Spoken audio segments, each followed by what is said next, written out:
Yeah, it's raining here a lot. But today is clearly going to be an indoor day. So I thought I would take this opportunity to tell you guys about the two most important, most useful, most amazing, I have better vocabulary, I promise. The two most helpful and most convenient assessment tools for online teachers and online tutors. These can be used both in person and over the computer. I remember the days where you could not use either of these tools online. They had to be in person, and thankfully, all of that has changed. They're pretty simple. Honestly, there were a lot of videos out there already. When I saw how many were made for Quizizz, I was like, So I don't want to reinvent the wheel. I'm going to let you guys go and look at those if you want to. There's plenty of great ones. But my perspective will just be a little bit different because I'm going to screen share and I'm going to show you what those tools look like on the phone. So let's get into it. The first tool is called Quizizz.com. That's Quizizz. I'll skip the part where you can create an account and log in. My homeschool students and I have been studying a novel called Alas Babylon. I can create a chapter quiz, but first, let's see if somebody else out there has already put one together and made it public, and it looks like there is an option. So let's give it a look. This quiz is extremely short, but I think I can work with this and tweak it. I can actually hit edit up here, and it will create a duplicate quiz just for me. Now I can use what was already created and add to it. From the creator's perspective, the green is correct and the red answers are incorrect. The multiple choice format is fun to use. You can add extra options to increase the rigor. Another terrific detail is the time allowed per question. You can adjust this at your discretion. Maybe take into account the level of the quiz's difficulty or the ability of your student. Over on the right, you can see what the student will be viewing, whether they take this on their computer or tablet or phone. So I can work on this later, but for now I'm going to save it. If I want to create a new quiz, I can select Create, and I'm going to give it a name. We recently read Chapter 10, so I want to create some questions specifically for Chapter 10. But I also had them read something else about Sparta. So the two don't actually relate, but I want to assess them, so I'm going to combine them because I can do that with this. So I selected multiple choice, and here's the part where I can just create questions, and if I need to italicize the words or underline them, you can see that there is an option to do that. Sometimes I'll type the correct response first just so I know I have that down, and then I just create the incorrect answers. One thing you have to do is make sure you click that correct answer and you'll see the green check mark there. Then once you've finished that particular question, you can go ahead and hit save. Let me show you how helpful this is. So if I create a new question, and I sped this up for you so you don't have to sit in agony and wait on me.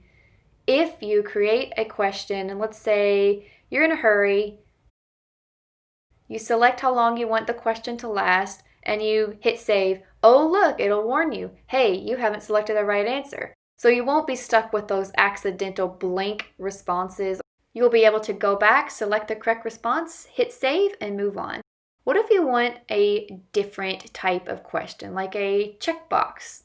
Those are a little bit harder. So you can create your question here, and then you select the answers that you want the students to select. So in order to get this question correct, the students have to select all three of these checkboxes. Make sure you save each question before selecting the Done button. Each quiz that you create has a name and can have its own picture. The picture is optional, but it does enhance the look of your quiz and might make it easier to find. For example's sake, I'll use a photo from my computer. Unless you're a stickler for visuals, I wouldn't spend too much time on this. When your quiz is complete, you can decide to make it live, which is self-paced by the student, or instructor-paced. Remember that you selected a time limit for each question, so it will keep the student from spending too much time on any particular question. When you're ready to give the quiz, you can select live. I always select classic. Many students will take your quiz from their phone, so I'll show you what that view looks like.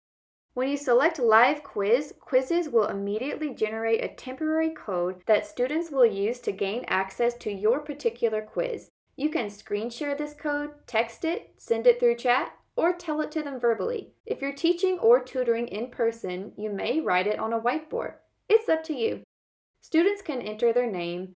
Mine like to get creative with unique names, but I don't allow them much time to come up with anything elaborate. I say, "You have 15 seconds," or something like that.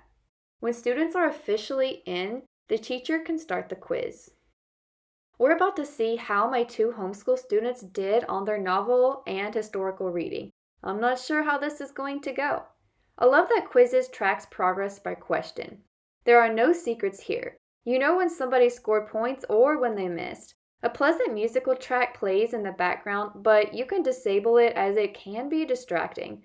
As you can see, the better scores move to the top position. You can imagine playing this in a classroom full of several students. The competition is fierce. I can actually select the Questions tab to see which questions students are struggling with. So I sped up this process for you to see, but you can kind of tell that they did a little bit of studying, but it's not completely perfect. Here's what it looks like from their perspective. They can see the questions and the responses on their phone, so they don't have to look up at any type of screen or anything. And the best part is when they get a question right, a funny little meme will pop up. And then when they get a question wrong, they still get a meme. It's just more of like a meme that teases you. Here we have it, the results. Of course, that looks a little bit different if you have more than 2 students playing, but I like the fact that it gives you an overview. You can go over all of the questions with the students, and you can click on the ones they missed to discuss why they missed it and what they can do better next time. The second assessment website that all online teachers and tutors must have is Kahoot. Like Quizizz, you can create a free account, but can choose to upgrade to the paid version that offers more features. Once you create an account, you can search for the content you want.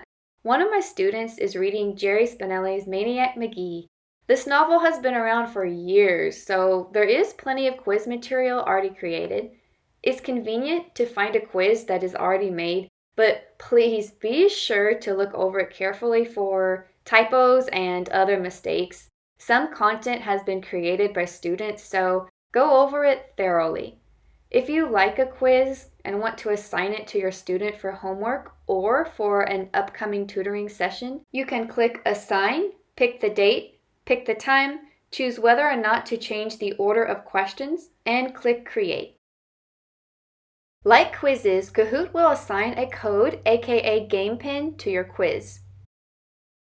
You can send this link to students and they can open it up in their email through their phone. And then just like with Quizizz, you can create your username. Just for example's sake, I use my tutoring business name here. And then I'm ready for my quiz, Maniac McGee. The question shows, and then as you can see, I only have a few seconds to answer correctly. So much anxiety and excitement. And then the points are a bit arbitrary, but they do matter if you're competing with other students. And then here's another question. Pretty exciting and pretty wonderful that you can do this over the phone, viewing the question, and then the question shows again at the top there. What if you want to create an original Kahoot? Click on the gray Create button, select New Kahoot, and you're directed to a blank multiple choice format. Kahoot has a slew of stock photos to enhance your questions, but most of the good ones are now on the paid version. For example's sake, I'll choose this cute cat. Now, I need to find out what my student knows about coordinating conjunctions. I like the diverse choice of time limits. Again, consider your audience and the difficulty of the subject matter.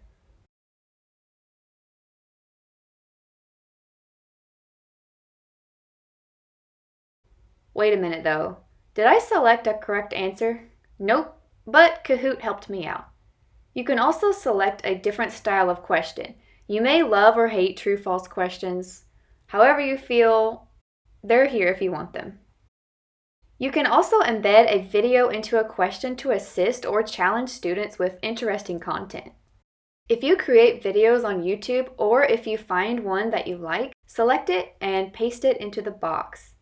You can even control what parts of the video that you want your student to view. So let's say I want them to view the video from this particular time to this particular time. And then I just hit add. And there it is. So when the student comes upon that question, they can just hit play and watch the video. Of course, this example is too easy, but I think you get the picture. So that's all for now, guys. Which one do you think you're going to use more? Quizizz, Kahoot, or do you just think, okay, I need to try them both and find out? Whatever you discover, be sure to let me know in the comment section below. Also, if you have any other questions or suggestions for me about what types of videos to make, I want to make more educational videos since that's what I spend most of my time doing anyway. So don't forget to like this video, subscribe, and share it with whomever you think can use this video. Guys, have an awesome day.